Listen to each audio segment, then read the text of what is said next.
Good morning.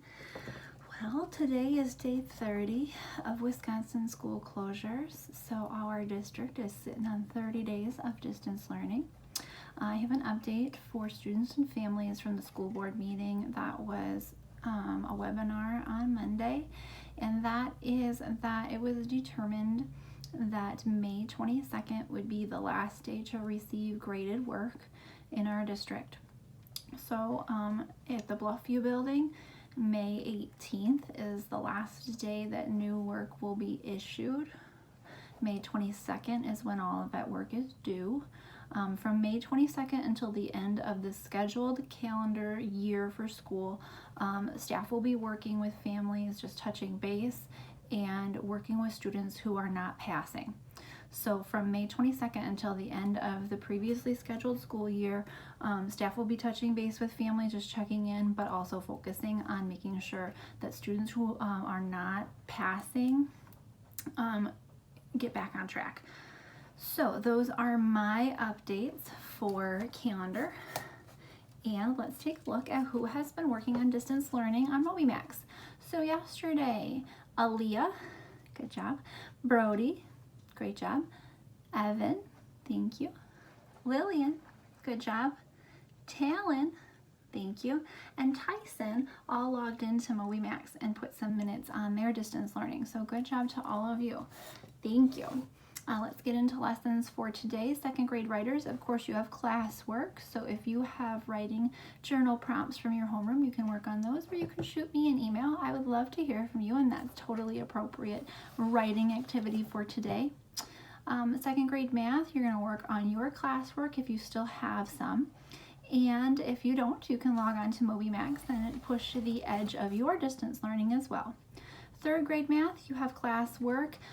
We will continue to review order of operations with homeroom teachers, and you can start looking at Unit 7, Lesson 1. So Unit 7, Lesson 1 math boxes are on page 221 of your math journal. Okay, so math boxes 7.1 look like this. Okay, remember that these student reference book icons, you can access those pages on your ConnectEd online student reference book. So order of operations will be continued review, and it looks like there are some explorations about volume. That's kind of exciting. Using liquid volume. So that is what I have for you. If you have not already finished the preview math boxes for Unit 7, they are on page 217. Third graders, you can do that.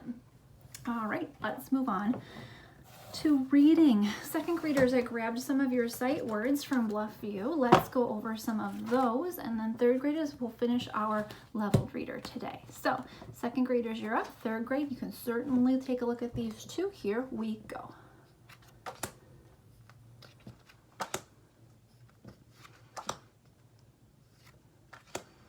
Are you keeping up? Be speedy.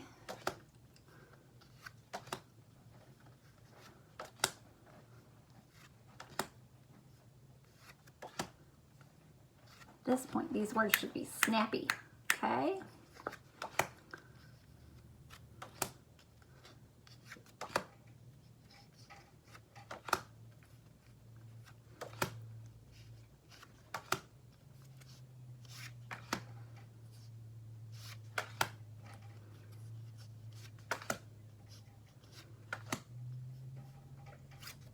Keep going, don't give up.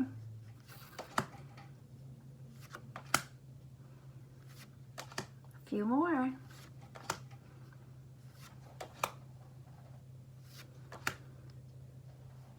I know I'm going fast. You've got this.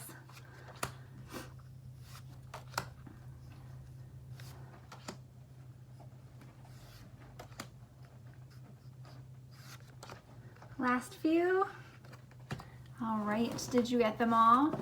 If you struggled with any of those words, you can go back and pause the video and decode them and work with families to figure those out. So there's some more of those that we've practiced, but second grade, we have a pretty big stack started. So here's what we've got left. And we started yesterday, so there's quite a few of those. Third grade graders, you're up. Second grade, you're welcome to stick around if you want to hear the end. The Fuel of the Future we read last week, and it is expository text. We were talking last week and again this week about Unit 5, Week 5, and the essential question is, what are different kinds of energy? So we're studying different kinds of energy. Yesterday, I did my very best to work with you on saving energy. So not wasting lights or water or other resources when you're not using those things. Okay, let's take a look at tips to save energy. Tips to save energy. Number 1, turn it off. If you've finished with the lights, the television, or the stereo, that means radio, turn them off. Number 2, keep it closed. The refrigerator and the oven all work better when the door is closed. Closing doors inside the house helps keep heat in. I remember my family, when we had the heat on, I'd look in the door to the garage would be wide open, even though we have a screen door, but all the heat was escaping. So I was like, oh my goodness, and it'll be the same way this summer with the air conditioning. I just know it. So be aware of whether the heat or the air conditioning is running, because that determines whether you want the windows open or the doors closed or the refrigerator door wide open. Well, then it's going to keep cooling and cooling and cooling. It's going to run, and that wastes energy. Number 3, look for the label. Washing machines, refrigerators, and dryers that use less energy have a special energy star on the label. You can also get light bulbs that save energy. Here's an example of one type of those light bulbs, the spiral ones like that, but also there are some really, really bright LED light bulbs now, and those will burn for years and years. So you won't have to replace them, and they use less energy. An energy efficient light bulb uses little electricity. And that comes to the end of this leveled reader, third graders. All right, so there are some nonfiction think mark questions in the back of this book that we haven't dove into before. I think we'll take a look at those tomorrow, and then we'll be able to compare the two texts in this book and call it a wrap. So with that, I don't have anything else. I got through it. I read it without making a mistake. Yes! Everybody makes mistakes, and that's okay. But yesterday was bad, let's be honest. Today is much better. I'm going to wrap this video up. Feel free to message me, email me, whatever, and I'll talk to you tomorrow. Bye-bye.